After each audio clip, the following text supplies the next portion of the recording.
Bismillahirrahmanirrahim. Assalamualaikum warahmatullahi wabarakatuh. Mahasiswa sekalian dan calon pendidik, juga para pendidik yang berbahagia. Pada pertemuan ini saya akan sampaikan terkait dengan efek dari metode ilmiah yang kita berikan kepada anak-anak ketika mereka belajar IPA. Yang pada pertemuan lalu kita telah sampaikan tentang kerangka kerjanya yang terdiri dari model deskriptif, model eksplanatori, dan model eksperimen. Nah, pada kesempatan ini kita akan sampaikan tentang fungsi dari pembelajaran IPA, yakni mengembangkan afeksi yang positif. Teman-teman semua, bagi para guru, beberapa guru, pembelajaran tentang ulat menjadi kupu-kupu, demikian yang disampaikan penulis untuk memberikan contohnya, akan hanya tentang seekor ulat dan seekor kupu-kupu. Jadi guru hanya membawa 2 buah gambar, mungkin ya seperti itu, atau menunjukkan 2 buah gambar, atau bisa jadi hewannya secara real, tetapi di sana hanya ditunjukkan bahwa ini akan menjadi itu, ya, ini akan menjadi itu, atau itu akan menjadi ini, ya. Jadi menunjukkan satu gambar ulat atau satu gambar kupu-kupu.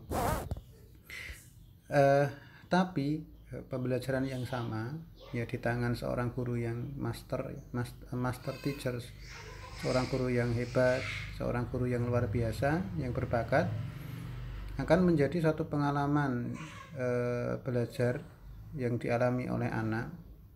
Saat itu mereka akan terkaget-kaget, ya, thunderstruck, ya, ketika menyadari bahwa ada satu makhluk hidup yang betul-betul berubah secara keseluruhan,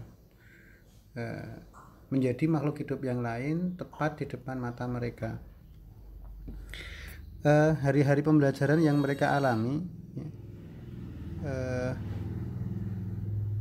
the day of that lesson will be one on which those children's lives will be changed forever. Ya, jadi karena pembelajaran itulah maka kehidupan anak itu menjadi berubah. Mereka akan meninggalkan sekolah dipenuhi dengan rasa ketertakjuban yang dipicu, yang muncul, rasa ketertakjuban yang muncul karena menemukan satu pengetahuan yang baru, yang seluar biasa ketika mereka melihat di televisi, dan sekarang itu mereka lihat di depan mata mereka. Nah, dari situ anak-anak akan ingin mengetahui lebih banyak, ya, dan mereka akan meninggalkan sekolah dengan sikap yang baru, memiliki values, nilai-nilai, ya. Nilai itu sesuatu yang dianggap berharga, ya, bagi seseorang, adalah nilai dan kepercayaan diri terhadap kemampuan mereka untuk belajar, ya. Dan hal itu, ya, akan membentuk siapa mereka dan apa yang akan dan kelak mereka akan menjadi seperti apa. Jadi efeknya mungkin tidak dirasakan sekarang, ya, tetapi ketika mereka sudah SMP, SMA, atau kuliah, ya. Nah, perubahan sikap ini juga, nilai-nilai yang tertanam itu merupakan satu pertanda ada perkembangan afeksi yang positif.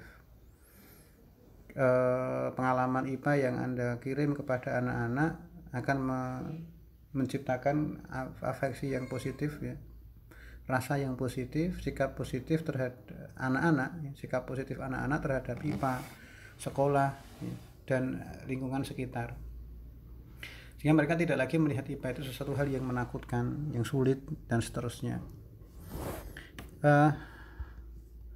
Kemudian yang kedua adalah mengembangkan keterampilan psikomotorik, ya.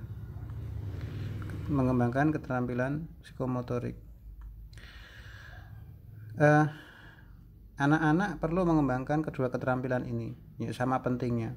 Dan pengalaman belajar IPA yang kita rencanakan dengan baik akan membantu mereka mengembangkan keduanya. Keterampilan motorik kasar misalnya merangkai pesawat sederhana, mencangkul, menyekop, kemudian menata sayuran di rak atau menanam dan seterusnya, ya, membuat bentang alam membuat bentang alam dari pasir, ya. Nah, itu contoh-contoh keterampilan motorik kasar yang bisa dikembangkan dengan aktivitas-aktivitas yang berbasis inquiry. Sementara keterampilan motorik halus dapat dikembangkan misalnya atau dapat dikembangkan juga dengan aktivitas berbasis inquiry, misalnya memotong daun dengan gunting, kemudian menggambar grafik dan diagram, mengklasifikasikan biji-bijian berdasarkan karakteristik yang nampak, dan seterusnya, ya. Nah, itu fungsi dari pembelajaran IPA berbasis inquiry. Kemudian yang selanjutnya adalah mengembangkan warga negara yang bertanggung jawab, ya. Ketika anak-anak itu masuk ke ruang kelas Anda dan mereka mengikuti pembelajaran Anda mungkin mereka tidak berpikir tentang isu-isu yang berkembang di masyarakat, misalnya pajak, kemudian pengaruh dari munculnya pabrik-pabrik baru, ya, atau polusi udara ataupun pemanasan global gitu. Namun pada suatu saat ketika mereka dewasa, mereka akan menjadi peduli dengan hal tersebut. Mereka akan menjadi sadar tentang hal tersebut, dan beberapa pengetahuan yang mereka akan gunakan saat dewasa itu akan diperoleh di ruang kelas Anda, ya. Dan itulah yang menjadikan mereka menjadi wisdom, ya. Jadi arif itu mengenal, ya, bijak, ya. Artinya kalau ada anak-anak yang pembelajaran IPA-nya berhasil, salah satunya efek dari itu mereka nggak akan merokok, ya. Mereka tidak akan merokok, tidak akan mengubah konstruksi knalpotnya sehingga menjadi sangat keras dan seterusnya, ya. Itu kemudian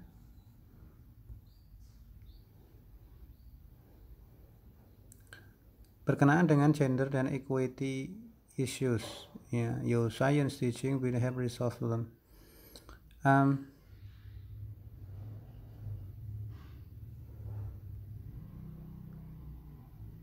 Berkenaan dengan tema ini bisa kita lihat di picture yang ditunjukkan di halaman 11.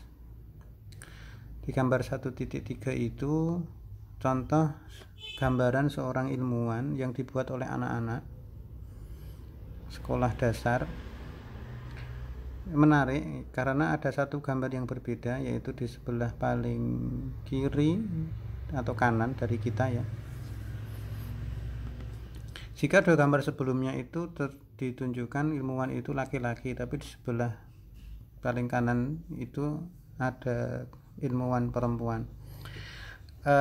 Ini menunjukkan kalau dalam IPA itu tidak boleh ada perbedaan berprestasi dalam hal prestasi, sehingga baik itu siswa putra maupun siswa putri itu memiliki kesempatan yang sama dalam berprestasi dalam pembelajaran IPA, sehingga guru wajib untuk memberikan layanan yang sama untuk mereka. Bahkan tidak hanya itu, ya, untuk siswa berkebutuhan khusus pun terlayani di situ,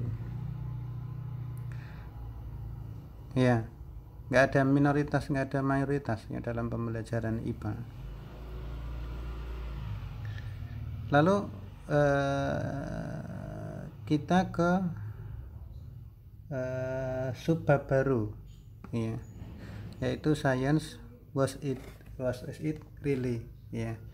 Saya cukupkan untuk kelengkapannya, kita akan teruskan setelah ini ya.